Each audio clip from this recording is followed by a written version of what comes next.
Cool. So to kick off, if either of you don't know, my name is Jasmine.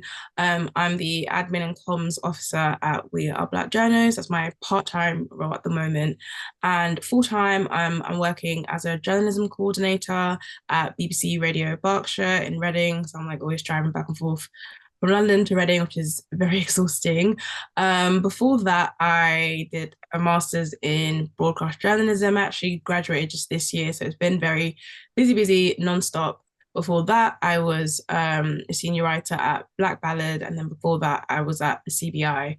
And then before that, I was just doing some writing roles in like business to business organizations. And I did an undergrad also in journalism studies as well. So my whole career has been very journalism.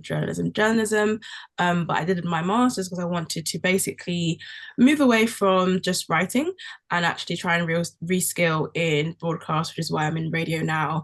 And then next year, I'm starting a job in video with Pink News. So throughout the next like 20 minutes or so, I'll be mentioning some of my experiences, like interview processes with some of these organizations that I've mentioned, and also maybe just a bit on like interviews where I've reached the final stage in, but didn't get the job. Because I think it's important to note just because you didn't get the job doesn't mean you didn't still smash the interview. Sometimes it might be someone else with a bit more experience than you, which is absolutely fine, or someone else who is a bit more of a cultural fit, but it doesn't mean that you did badly or anything like that. So the one thing I definitely want to preface this chat with is like, don't ever take it personally if you don't get chosen for a job, no matter how far you get. I know it can be really disheartening, but just think of what you could do better next time to enhance your chances, or maybe differently. Better might be the wrong word, differently. So to start, I think as it's just three of us, it would be really fun to, I guess, ask you both what you personally think is like the hardest or the most frustrating part about the interview process. Just for yourself, like what experiences have you had that has just made you feel like, oh my God, this is stressful? Jasmine, I'm really sorry. I've had something come up, so I'm gonna have to leave the chat, but I'll quickly answer your question. Um, it's getting people, I guess, to kind of see past your CV and your cover letter and Mm. get to know you, I guess. Yeah, that's a really good, no problem. And feel free to pop up whenever you need. Especially where you're the in between where because I've noticed that a lot of like journalism jobs of late is either like expect you to have like years and years of experience, or they expect you to be a complete novice, like fresh out of college or uni or school, and don't necessarily have completed a journalism degree or an NTCJ.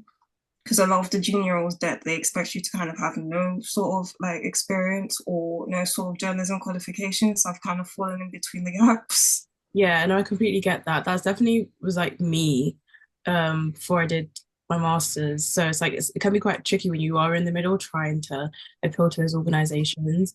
But yeah, Tony, what about you? What would you say is like the most frustrating Right. process?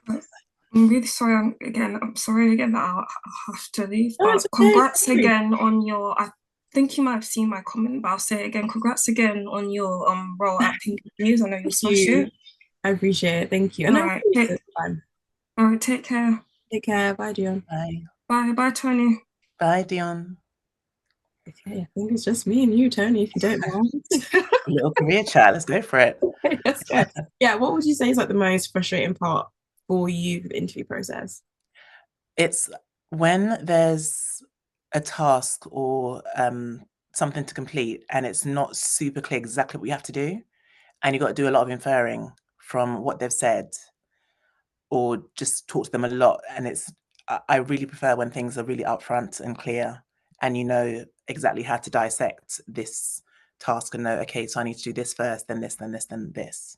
And if Yeah, it's not the case, yeah, you can end up going down like the wrong path, which is a lot of kind of wasted energy, which I don't like. I completely get that. I think it's also like interesting insight because it kind of shows you, I guess, like how the company maybe works. Like if they're giving you a task and the very first task they're giving you is confusing or it's not clear, sometimes that's enough to just tell you, like, okay, this might be what it is like if I actually do work there. If I'm given a task and they're just like, it's confusing, I have to constantly ask.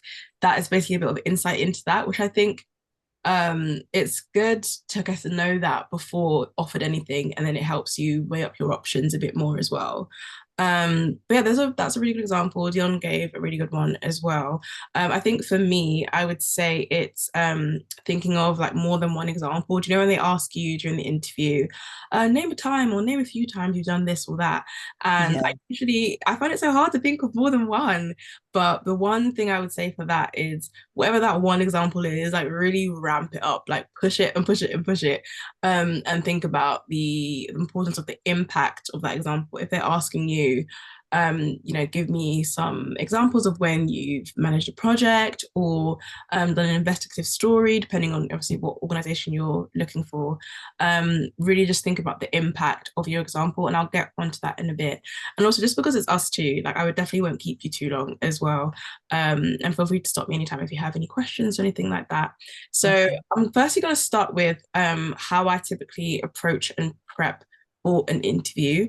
And I'm not saying this is the way that you have to do it, like it's the only way and it will magically get you every job, because it definitely hasn't got me every single job. But I feel like the last few interviews that I've had and the jobs that I've managed to get are as a result of the ways that I have approached interviews, because I've learned from my mistakes, and there've been a lot of mistakes. So I typically prep and plan by doing my homework on the media organization that I want to work at, which is of course obviously what everyone tells you, do your homework. But when I say do your homework, I really mean like immerse yourself in their company. Actually, what type of journalism are you in? Are you in like broadcast? Are you writing? Just so I can. I was writing up until last month for a magazine, and yeah, writing has been like my focus. I haven't gone to radio or Like video. features, like so said magazine, like Features, yeah, cool, okay. No, I with love a bit of news, yeah, but okay. So features and news, but would you say like predominantly features? yeah. Okay, so I think the best way then to go about that is check out the latest articles that they've put on their website. Scroll through one that, like, if the headline grabs your attention, scroll through that, maybe just have a little jot down of the things that you like from that article, what you think you would have improved. Okay. I never see telling a company what they can improve on as like too negative, because they always want to know what they can do better, right? And that's why they want to Mhm. win, to see what you would maybe change or improve or tweak, because they're always looking for ways to expand. So be really direct with saying, I like the way you did this, but I probably would have done this better. I like the way you promoted this on socials. Also, don't forget to look through their social media, see how they promote their articles, because it's one thing to write something, it's another thing to see how they actually move forward with sharing it with their audience and wider, like people who are not even in their audience that might just come across it on Twitter. And again, just sometimes you got to flatter these companies. I really like the way but then still like not make it too cringe, but also bring about ways that you think they could maybe have done a bit better. Um, Mhm. and I also would say interview research your interviewees, but more than just looking at their name and how long they've worked at a place for. Check out their Twitter, like what type of things are they tweeting about, what type of things are they interested in, what type of things do they cover, where do they used to work, how long have they been at their current company. And I think it's really good to put a face to a name, because I think that's what can be the daunting thing about interviews, right? You're meeting with strangers who you don't know, but if you can put a face to the name, once they pop up on Zoom or in person, I feel like at least you've seen their face before some way, even though it's just online. Mhm. Yeah, just have a look and see what they're interested in. And at the end of the day, these companies want to know if you can be a right fit for them, right? They want to see what Yeah. your personality is like. So this might be cheating, but I don't really see any harm in it. If like the head of editorial is interviewing you, I don't see any harm in checking what she or he or they has to say on Twitter, and maybe like picking that up and finding a very natural way to weave it into conversation. And not like strictly like I saw you tweet this, but more like if they're talking about the introduction of AI and how people utilize it in the media, maybe find a way to naturally bring that up in conversation. But don't force it. If you can't find a common ground of something that they've tweeted or said or that is of interest to them, it's not by force. But I think it's just a nice way to kind of have them thinking, oh, okay, this person is on the same playing field or the same mentality as me. Because at the end of the day, these interview processes, it's all like it's a bit of a game until you get into the job, right? So it doesn't really matter if it doesn't really interest you too much about AI and media, but if they see you as a nice fit for the company, you're able to like generate Yeah. conversations. I think there's no harm in just like ramping that up a little bit. Do you know what I mean? Yeah. Work. Yeah, so those would be my main things as well. And also just not being overly formal. Obviously, it depends where you're applying for. But I think with most magazines, the informal route is always really better. They may ask some fun questions like, who would be your favorite celebrity, your favorite whoever influencer to interview. You can have fun with those type of questions. Someone's in the meeting. You can have fun with those type of questions and don't like take yourself too seriously. But then when they do give you maybe more fun, interesting questions, still find a way to weave it back to how you could help them. So if they are asking Okay. who would be your top celebrity to interview, maybe think of someone that they wouldn't typically think of or cover, because we know a lot of these media organizations are very white, so they probably won't really think about diverse stories as much. So I think there's no harm in suggesting in your answer how that could also benefit them. So in every answer, try and figure out how you can circle back to how what I'm saying would benefit you in the long run. Um, Mm-hmm. and saying all of this to say, even though I'm telling you how to prepare, do not over prepare. What I used to do, and also welcome Karine, by the way, because it's just a small group today. I was saying to Tony, feel free to turn off your mic if you want to ask questions and stop me in the middle. That's absolutely fine. But yeah, so what I used to do is write very huge chunks of answers to what I thought they would ask me. So if I'm interviewing for Let's Keep It magazines, Cosmopolitan, and they're probably going to ask me, um, what do you think about editorial style, or what do you think of our coverage, whatever it is. So I'd write like really huge chunks of my answers to the questions I thought they would ask me. And one time I did that when I was actually interviewing for the first time with Pink News, and I knew I had the answer written down somewhere because they asked me the question that I had written down. But because I'd written so much and so many answers and over prepared, I couldn't find where I'd actually put the answer to that question. And because I was scrolling for ages, it was a bit awkward, and ended up Oh, so was this online? Was this an yeah, online interview? virtually, yeah, yeah. So this is approaching interviews like virtually and also in person. But yeah, let me also differentiate. This is like virtual one. So what I usually do is like have the questions in front of me, what I think they will ask me. Yeah. But my big mistake was doing that with like way too heavily just huge answers. So then when I couldn't find it, that really threw me off, and I ended up waffling big time. So if it is virtual, I don't see any harm in prepping your answers, but maybe putting like little bullet points. That's absolutely fine. Okay. And then in those bullet points, use like little keywords that you can refer to. So if they're asking you, give me an example of when you were managing this project, or give me an example of when you were doing this, you have that keyword and you're able to utilize your memory to actually think about the time that you've done something. It comes across more natural, it comes across more personable, and it just comes across like less robotic because you're not reading it word for word like I used to do. And then so just moving on to during the interview now. So I think whether it's in person or whether it's virtually, this applies just generally. Take your time with answering. Do not feel like you have to rush into an answer to make it seem like you know absolutely everything. It's fine to pause and actually think about it. Because I think if you try and rush into it, that's when you end up waffling. That's when you end up saying absolute nonsense. It's okay to like pause for a bit. I know sometimes it feels like if you're pausing, you're taking so long to answer something. It might seem like you don't know what you're talking about, but it's a lot shorter to the other person. Like if I take a couple seconds to pause, to me it might feel like a couple minutes, but to you it's really not that long of a time. So take the time to really pause, think about what you want to say. If you don't want to have any silence, you could say, that's a really good question. Let me have a think about that. And then in that, however long it takes you to say that, you can think of your example rather than having to rush into things. Mhm.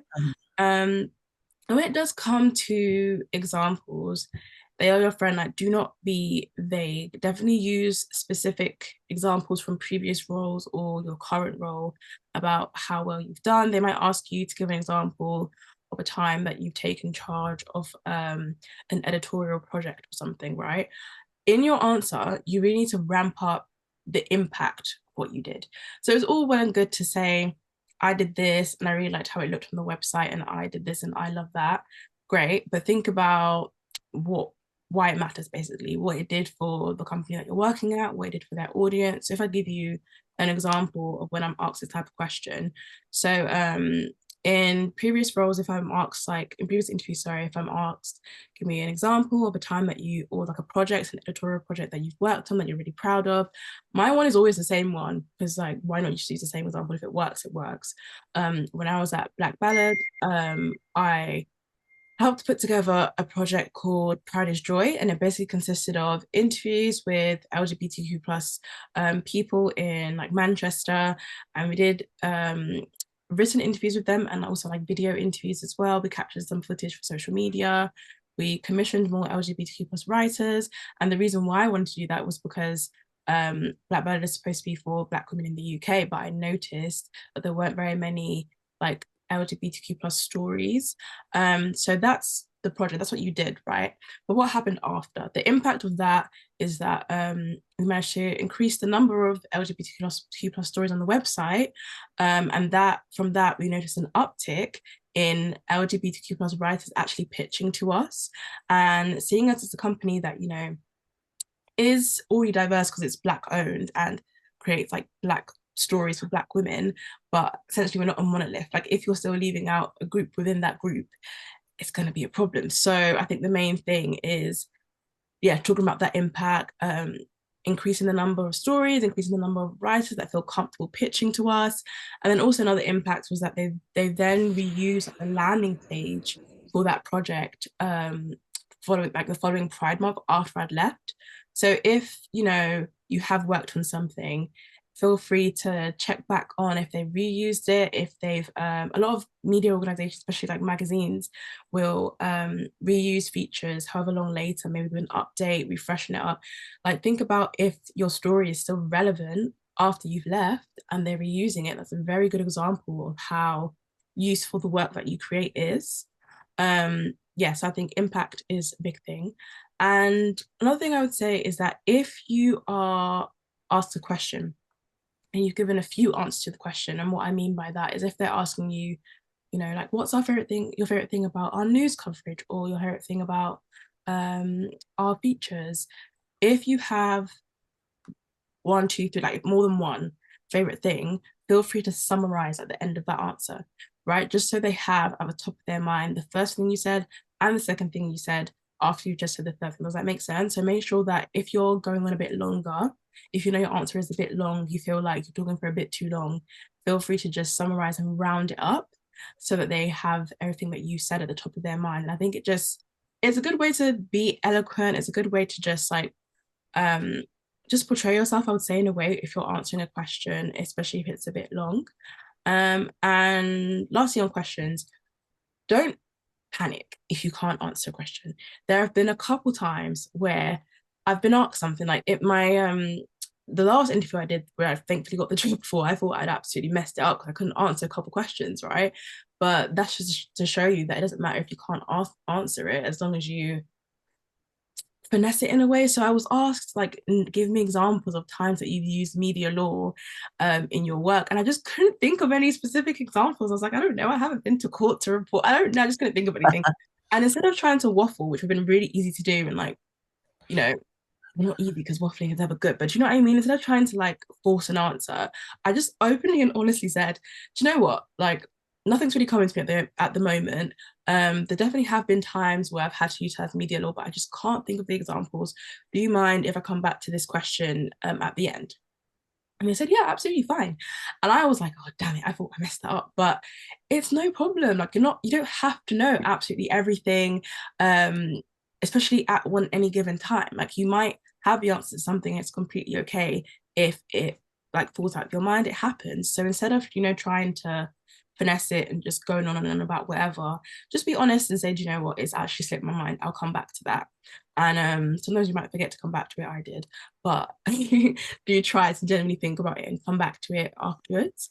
And lastly, I think the lasting impression is the most important thing. So the questions that you ask at the end Okay. are way more important than you think. Never, ever, ever, if they ask you, so do you have any questions for us? Never be like, nope, or just ask very standard generic. Like when I say standard generic, it's fine to ask questions like, oh, do you know, what is your favorite thing about this working at this company? What is your onboarding process like? Those are standard. If that's genuinely what you're interested in, that's absolutely fine. But I think do try and also ask something that maybe makes you stand out a bit more. I'll give you an example in a bit, but just to start with the typical questions that you might ask. If you're asking a question, make sure it's actually what you consider important within a company, right? So if give some context. So, for example, for me, I think the training, the progress and development part of working at a job is the most important thing because unfortunately, I've been at organizations where they haven't had any progress and development. You just feel like you're not going anywhere. You don't have to tell all your tea and like be like this organization was terrible and this, but you can give some context to be like, for example, it's actually really I really value progress and development. I think it's so important to just have pinpointed goals within my career. Can you tell me what your progress and development process is like? And it gives them a very good insight into what you value, what you consider important. And if that aligns with them, if they also are really big and heavy on progress and development, you'll be able to get that in the interview within their answer rather than you get the job, you go there and you realize they don't have one in place and you're just feeling like, what the hell is going on? So I think it's a really good way for you to just make it clear what you genuinely value in a company. Because again, as everyone always says, like an interview isn't just about, you know, what they can get from you. You need to get something from them as well. Like figure out if you actually do want to work there, figure out, Yeah. just gonna wait a bit late, that's fine. You need to figure out if that's actually where you want to be as well. So don't be afraid to ask questions that you obviously consider important and really listen to those answers as well, because it will like cut them out. If they answer something that you don't like, that's still a good way for you to figure out if somewhere is for you or not. And I also asked, I guess, what could be considered like a controversial question. So I've asked this in when I was interviewing for Black Ballad and Pink News, and I think it's a good one. So I always ask them, do you have any reservations about hiring me? And some people have asked that, and people have been a bit taken back because they don't want to give everything away, right? But by the second interview, the final stage, they're gonna have an idea about you and be comparing you and weighing you up with whoever else is applying for the job. So if you ask them that and they answer honestly, as they should do, but answer honestly and say, well, we're a bit worried about, you know, maybe experience or what was the answer when I asked this? When I asked Pink News this, they said they were worried that my background is a bit too newsy, and the content that they do is very like celeb and influencery, so which is obviously very different to my background. But basically, the point of asking this question is so that you can reassure them of what they're concerned about. So they'll Okay. answer that, and then you answer in return and kind of like squash their worries. So when they were like, "Oh, your background is too newsy," I was like, "Well, there's a reason why I'm applying for this job. I want this job for A, B, and C because you already want to know the reasons why you want the job. I want it for A, B, and C. I really want to venture into celeb news. I think that celeb news also has its importance in the journalism industry.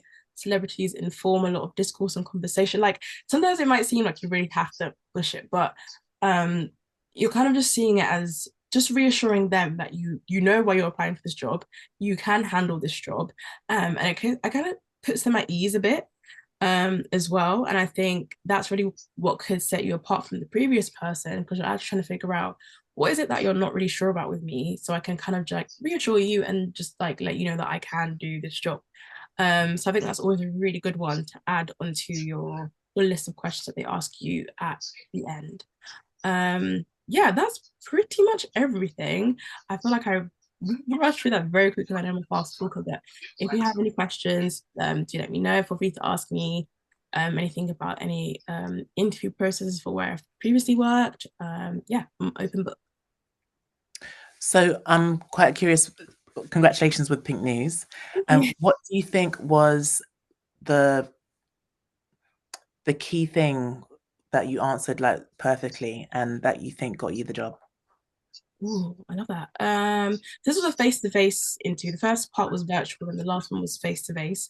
And I hadn't done a face-to-face one in a while, so I was a bit nervous, I will say. But I think after I relaxed, I kind of just let my personality flow a bit more, not to be big-headed. But I think like once you kind of relax and you answer the questions with ease, they'll actually see what type of person that you are. I wasn't afraid to like make a couple jokes and not you don't have to force a joke, but if you feel like making a joke, make a joke. So they laughed a few times. And I think that was a really good way for them to see how I could fit in the company. They also asked me, name a good bit of advice that you've received that you feel like you utilize in a workplace. And I answered, what did I answer? I said that I've been told that I can handle pressure well. Like if I'm under pressure, I can handle things well. But you don't just say that and just be like, okay, you have to give an example, right? So I gave an example of there was one time in my current job where like a big guest dropped out. I think it was like Paddy McGuinness or something. He dropped out and we had to find a backup very, very quickly. So I was walking through the process of like, finding a backup, not panicking, the disadvantages of panicking, and just ensuring that you try and you rectify the issue as quickly as possible because panicking won't do anything. And I really like that answer. No one had ever asked me that before, so I think that was a really good question. And finally, I would just say maybe having fun with my answers. They did also ask me, who would you love to interview? Who would be your favorite person to interview? And I said, before I said my answer, I was like, okay, let me think about someone that I don't fancy. And they had a little think about that. So I think, again, like, don't try and force a laugh. Of course not. But if you feel like saying something, just say it. I think it's a really good way to just show how you can have a bit of fun, especially if it's a fun question. They're asking you about what celebrity you want to interview. That's a fun question. So yeah, have fun with it. And I think me having a bit of fun with it after I like let the nerves disappear. And also thinking of specific examples in my answers, not just saying a standard thing and leaving it. Always like give a proper example and bring it back to, yeah, just like what you can give to them and bring to them, I think is what helped. And I also wasn't afraid to say that they need more diversity. I think they asked me what could they improve on their social media, and I was like, well, I see a lot of white faces on your social media, and obviously it depends what you're applying for. I think you can say that to Pink News and get away with it. Probably can't say that to like the Associated Press and get away with it. They're a bit too serious or something like that. But don't be afraid to just be a bit like open and honest about what you generally think that they can improve on. Yeah, so that would be the main things I would say. That was a good question. Anybody else? So congrats again. And I wanted to ask you, how many stages interview did you get? Like how long was the whole process from you sending your CV to you getting an offer, which I'm assuming you signed on the dotted line, that's why you told us. How long was So there was a virtual interview, and then I had to do a task, and then it was like a written task. So I had to pitch 2 ideas and also produce a video, like between a 1 minute 30 and 3 minute video based on a story that they gave us. And then after I had to have an in-person interview and talk about my task basically. So there were 3 stages, 2 interviews, 1 task. I think overall, it didn't really take very long. I would say a few weeks, like 3 weeks maybe. So it was wow. Yeah, it didn't take very long at all, to be honest. They really needed somebody. So it didn't take too long, which I'm always thankful for. Yeah, but of course I've had interviews where they've been like too many stages. You've got like 3 interviews speaking, they're asking the same questions. I think definitely be mindful of those ones. If they're taking too long to figure it out, usually what they'll end up doing is going for the person with more experience anyway. It's not something that you can control. So yeah, not that many stages, but I think it's a very good green flag. Wow, that's great. That's amazing. Thanks.